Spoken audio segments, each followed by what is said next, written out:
കാരണം കൊണ്ടാണ് ഈ മനുഷ്യന് ഖബറിൽ അല്ലാഹു തആല പ്രകാശം നൽകുന്നത്. സുഫിയാൻ തൗരി റളിയല്ലാഹു അൻഹു ആലോചിച്ചുകൊണ്ട് ആ ഖബറിന്റെ അരികിൽ നിൽക്കുന്ന നേരത്ത് അതാ ഖബറിൽ നിന്ന് കേൾക്കുകയാണ്, സുഫിയാൻ, സുഫിയാൻ, ഓ സുഫിയാനെ, നിങ്ങൾ ആലോചിക്കുന്നത് എന്റെ ഖബറിലെ പ്രകാശത്തെ കുറിച്ചാണോ?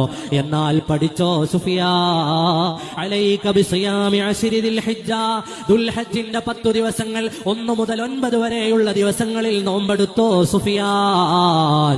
അങ്ങനെ നോമ്പെടുത്താലോ നൂറം മിസ്ലി, നിങ്ങളും നാളെ മരിച്ചു ചെല്ലുന്ന നേരത്ത് നിങ്ങളുടെ ഖബറും പ്രകാശിക്കും സുഫിയാൻ, നിങ്ങളുടെ ഖബറും ഇതുപോലെ പ്രകാശിക്കും സുഫിയാൻ. അതുകൊണ്ട് ദുൽഹജ്ജിന്റെ ദിവസങ്ങളിൽ നോമ്പെടുത്തോ എന്ന് ആ ഖബർസ്ഥാനിൽ നിന്ന്, പ്രകാശിക്കുന്ന ഖബറിന്റെ അരികിൽ നിന്ന് കേൾക്കുകയാണ് സയ്യിദുനാ സുഫിയാൻ തൗരി റളിയല്ലാഹു അൻഹു.